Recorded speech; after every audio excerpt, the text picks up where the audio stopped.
Hey, what's up? Have you ever wondered if you can record your MIDI, say from your VST, but you can record multiple takes from several performances, and at the end of the day, you can, compile and find the best take, just like the way you would do for vocal? I want to show you how to do that today with the VST. So let's go. All right, welcome to the channel. If you're joining for the first time, my name is Moses. I'm a musician, producer, mix engineer, and in today's video, like I told you, we're going to be learning something new. It's a trick I've been using for a while now and I want to share with you guys. So let's say we have a performance that we're trying to record. I'm trying to record the piano, for example. I'm a keyboard player. I like to record piano, but sometimes MIDI can be funny.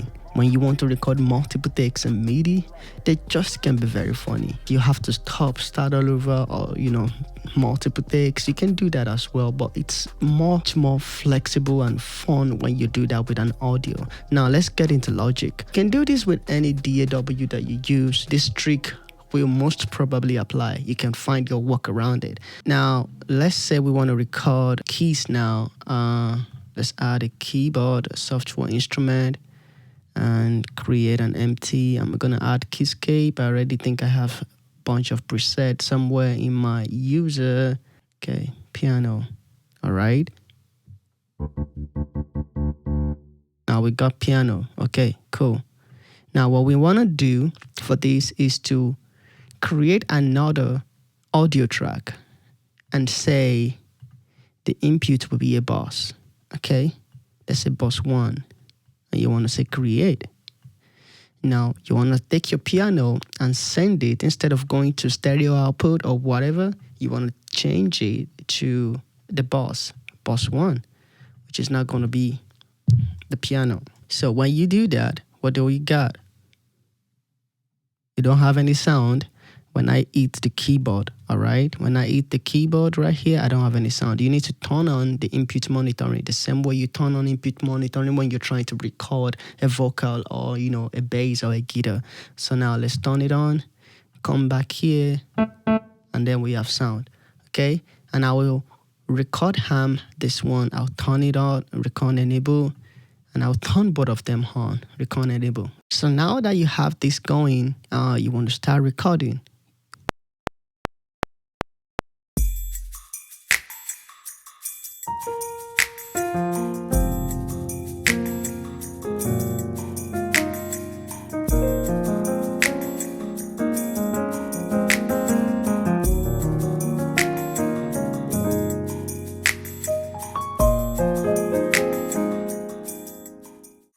All right, that's just some random whatever. Okay, you can, delete the actual piano MIDI track, and then you have a piano playing just like audio, just like you recorded, right?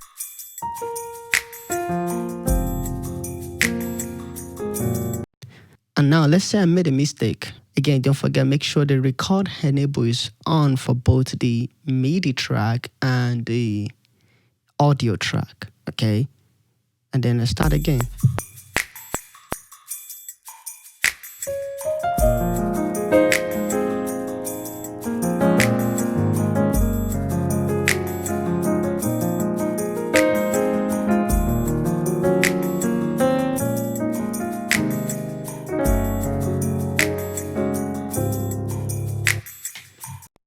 All right, now we got another take. I can take this one and delete it as well, Now I have take 1, take 2, all right?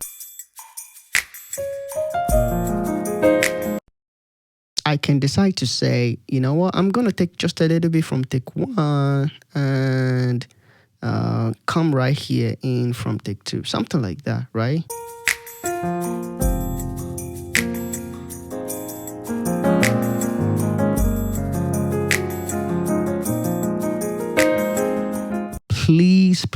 Please guys, subscribe right now. Another way you can do it is, you can use a send, send return. Let's say I use a send and I send to the bass that I created for this piano. So I send it to bass 1. I send a full send, and I can go here and say output is, no output.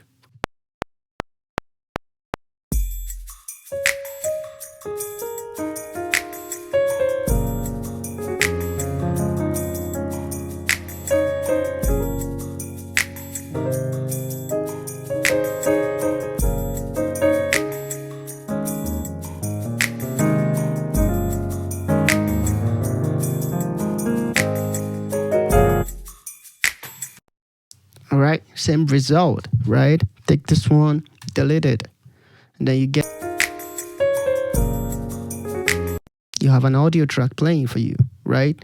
And again, you can go ahead and record multiple takes. Now, the only problem here is that you need to make sure that you already have your sound design properly done.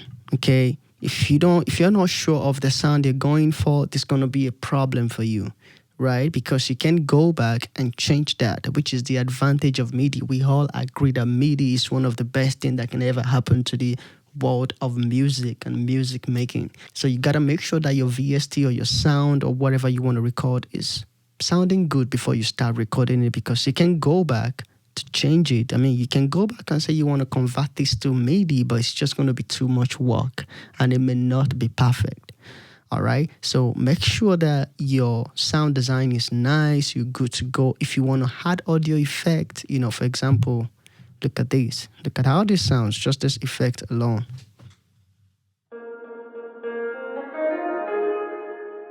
If you try something like that, you gotta make sure that that's the sound you're going for. If you put a bunch of effect on your VST before you record it, that's gonna be a problem if you're not sure of what you're doing. All right, you gotta make sure you're committing to the sound.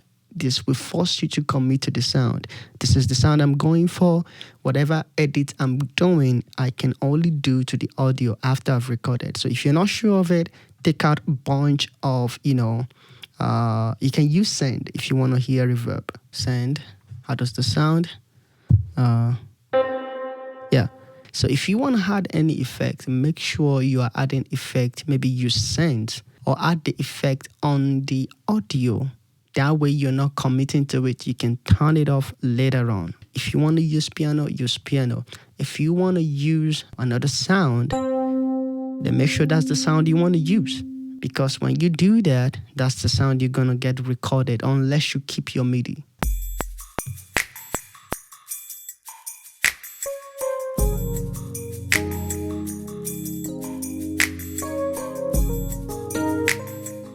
If you made a mistake and you feel like, oh, I made a mistake and I don't want to retake everything, it's also good for you to keep your MIDI if you can, at least. If you can keep your last MIDI. And then you can just, move this up. But what you're going to do when you've done that is turn it back on, right? Control M to turn it back on. Okay. Hide the piano roll and say, record this. You're not recording this anymore, right? You want to play this back and record it into this place. So turn off the record ham here and just record on this one. Okay. And let's go.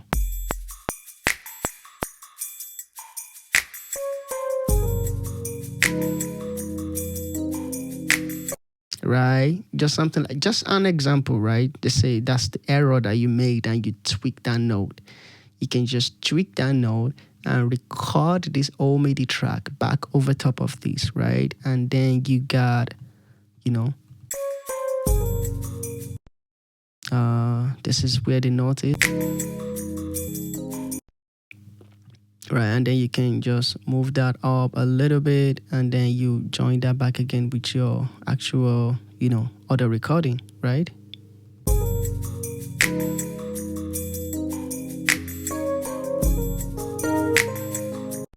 And then you can zoom in, find the right spot you really want everything to start.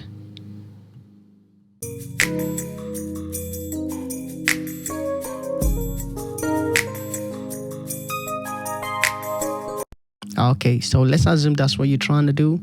This is how you can do this in Logic Pro X. You can do this same trick with any other VST. It doesn't have to be this VST. And if you are trying to, control a lot of other things from here, let's say you map some controls into your MIDI controller, whatever you do here, as you're doing it, as you're performing, as you're tracking, it's going to be coming here. So let's say now I have that. Now, if I want to map my controller onto that, I can MIDI learn something and say, let's say I want to learn the cutoff, MIDI learn. All right. right, and I'm gonna move a controller on my MIDI controller. And there we go, right? So now we have a sound.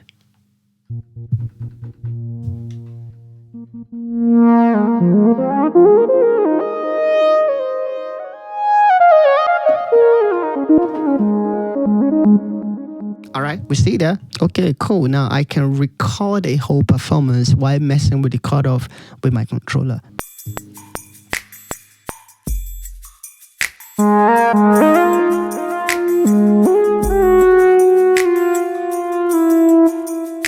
Oh, I just made a mistake. So let's say I want to try again. I'll delete this one and I'll come again.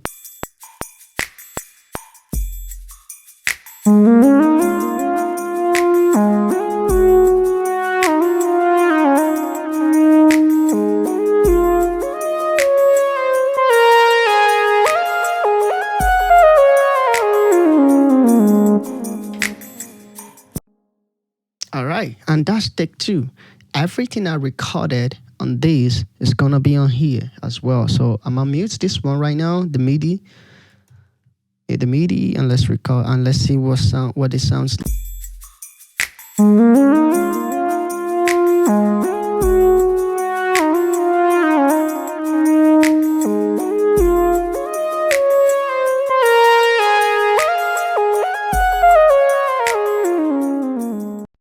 And that's how you do it. All right. If this has been helpful, make sure you give a like and a subscribe and share this to other people.